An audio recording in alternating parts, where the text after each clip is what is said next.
Ternyata sedikit banyak disampaikan oleh para ulama-ulama sebelumnya terkait dengan kemampuan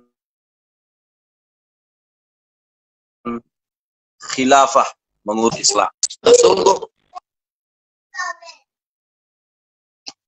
mampu tidak mampunya bukan karena kehebatan individu atau sosok, tapi kemampuan itu sendiri semata-mata karena Islam yang menjadi dasar atau ideologi dalam sebuah negara.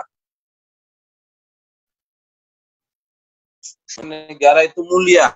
Islam itu pula yang menjadikan negara itu menjadi berada di puncak kejayaan.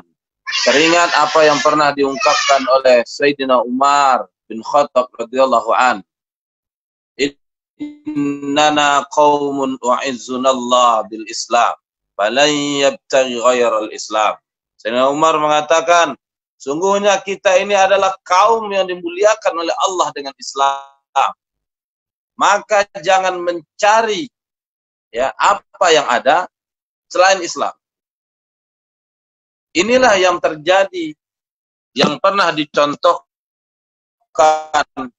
dibuktikan oleh Rasulullah Shallallahu Alaihi Wasallam, dilanjutkan oleh generasi para sahabat, generasi setelahnya di masa Daulah Umayyah, Utsmaniyah, Umayyah, Abbasiyah, Utsmaniyah, di mana di masa lebih kurang 13-14 abad lamanya, ya, lebih kurang 13-14 abad lamanya, kaum muslimin, umat Islam diurus oleh pemimpin mereka dengan aturan Islam. Baik urusan dalam negeri maupun urusan luar negeri. Urusan dalam negeri tentunya di mana Islam benar-benar diterapkan dalam kehidupan. Sehingga tidak ada satu persoalan pun tidak diatur kecuali itu berasal dari Islam. Mulai dari aspek individu, keluarga, ya, mulai dari bangun tidur sampai bangun kembali itu diatur sesuai Islam. Sehingga tidak heran kita banyak menjumpai catatan sejarah. Kita bisa baca di dalam kitab Tarikhul Khulafa Imam Asyuti, begitu juga dalam kitab sirah, misalkan Sirah Nabawiyah, kita juga jumpai di mana ketika khilafah dahulu menerapkan aturan Islam di tengah-tengah kehidupan umat, maka umat Islam ketika itu rakyatnya benar-benar diurusi dan merasakan yang namanya kesejahteraan. Karena peran dari seorang pemimpin dalam Islam, al-imamu junnatun wa wiqayatun. Imam itu adalah pelindung, perisai, penjaga, melindungi, mengurusi, ya, mengurusi urusan umat, ya, dilindungi dengan apa? Dengan Islam, dinul haq, dinul Islam. Maka kita menjumpai di dalam sejarah di mana Rasul Shallallahu Alaihi Wasallam itu pernah menggratiskan penduduk Madinah yang sakit. Penduduk Madinah yang sakit ketika itu jika ingin berobat dengan dokter yang dihadiahi untuk beliau, namun dokter itu dijadikan dokter umum Madinah, masyarakat Madinah yang sakit. Nah, ini bentuk riayah, pengurusan oleh pemimpin di dalam Islam, ya, pemimpin di ayyuhal ulama rahimakumullah. Begitu juga generasi setelahnya kita jumpai di masa Sayyidina Umar bin Khattab, masa Sayyidina Abu Bakar As-Siddiq, Sayyidina Utsman bin Affan, dan generasi-generasi setelahnya benar-benar menjamin urusan rakyat itu sendiri, yang urusan rakyat diatur sesuai dengan Islam. Sehingga ada jaminan kebutuhan pokok, baik sandang, pangan, papan, pendidikan, kesehatan, keamanan, itu dijamin oleh negara, dijamin oleh khalifah yang mana berada di bawah institusi khilafah. Tentunya berbeda kondisi yang di mana rakyat dalam keadaan sulit, namun kita menyaksikan, ya, bukan BBM yang ditunggu turun, malahan BPJS iurannya naik. Seharusnya ini tidak dipinta iuran dari rakyat, melainkan apa? Diberikan secara gratis. Ini bagian dari riayah. Dan ini hanya akan ditemukan bila mana itu dilakukan diurusi urusan rakyat ini dengan Islam.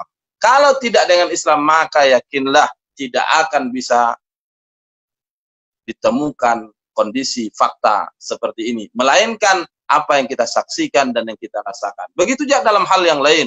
Misalkan dalam urusan pendidikan, diatur sesuai Islam. Dalam urusan sosial budaya, diatur sesuai Islam. Intinya semua persoalan diatur sesuai Islam, mulai dari urusan pribadi, keluarga, masyarakat, bahkan negara diatur sesuai Islam. Sehingga dengan demikian, maka akan terlihat kemuliaan dari Islam itu sendiri. Ini dalam konteks urusan dalam negeri. Begitu juga dalam hal urusan luar negeri, di mana khilafah benar-benar mengurusi. Kita mungkin pernah mendengar kisah di mana Khalifah Harun ar-Rasyid di masa khilafah Abbasiyah mampu menyumbat mulut Nakfur, Raja Romawi ketika itu, dan menuntut, ya, memaksa Raja Nakfur untuk berlutut kepada Khalifah. Nah, ini karena bagian dari perlindungan, ya, mengurusi. Begitu juga Mu'tasim Billah, Khalifah Mu'tasim Billah di masa Abbasiyah membela, mengurusi rakyatnya, seorang wanita muslimah yang kehormatannya dilecehkan, dinodai oleh tentara Romawi. Apa yang dilakukan oleh Khalifah Mu'tasim Billah? Menyelamatkan, ya, muslimah itu, melindungi, bagian dari riayah. Diurusi, tentara Amuriyah terbunuh dan 9.000 lainnya menjadi tawanan. Ini bentuk dari riayah. Makanya ketika khilafah itu diterapkan, diterapkan, maka watammat kalimatu rabbika sidqan wa adlan, maka kalimat Allah itu benar dan akan melahirkan yang namanya keadilan. Inilah ayuhal ulama, ashabul fadilah yang dimuliakan oleh Allah Subhanahu wa taala, yang Allah tabaraka wa taala ungkapkan di dalam firman-Nya, di mana kehadiran Islam, syariat itu diturunkan oleh Allah. Wa nazzalna 'alaikal kitaba tibyanan likulli syai'in wa hudan wa rahmah wa busyra lil muslimin.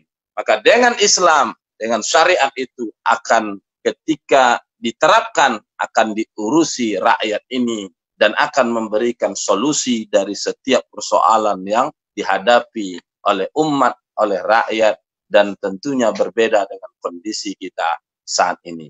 Terima kasih atas kesempatan yang telah diberikan. Mohon maaf atas khilaf salah dari apa yang kami sampaikan. Semoga sedikit apa yang kami sampaikan bisa memberikan gambaran tentang kemampuan khilafah yang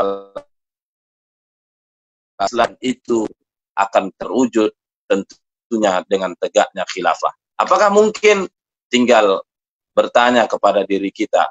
Ibarat orang Melayu bilang, yuna atau ta'na. Kalau nak 1000 daya, kalau ta'na 1000 dalih. Khilafah akan mampu, ya pasti. Khilafah akan tegak atau tidak, tergantung nak atau ta'na. Kalau nak, insya Allah, atas izin Allah, sesuai janjinya Allah, akan tegak. Tapi kalau nak, maka akan sulit, akan menjadi kendala untuk menegakkan khilafah. Wallahu a'lam bishawab. Wallahu muwaffiq ila aqwamit thariq. Wabillahi hidayah taufik. Wassalamualaikum warahmatullahi wabarakatuh. Waalaikumsalam warahmatullahi wabarakatuh.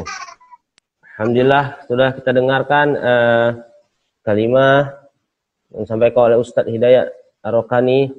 Masya Allah apa yang disampaikan beliau tidak lengkaplah kalau kemudian ulama Melayu, ya, kalau tidak berpantun, ya, seharusnya dari awal setiap ulama itu menyampaikan pantunnya yang nan indah ya, untuk ciri khas Melayu untuk Sumatera ya. Kita orang Sumatera ini terkenal dengan Melayu ya. Tapi nggak apa-apa ya. Mungkin Ustadz Firman Saladin nantinya akan menyampaikan apa namanya pantun Melayunya ya. Pantun nak-nak terserah bagaimana ya. Nanti sampai ke beliau, insya Allah yang terakhir akan disampaikan oleh Al-Mukarram Ustadz Firman Saladin dari Ulama Babel yang akan menyampaikan kewajiban bergabung dengan partai Islam ideologis. Kepada Ustadz Firman Saladin, tafadhol masykurah.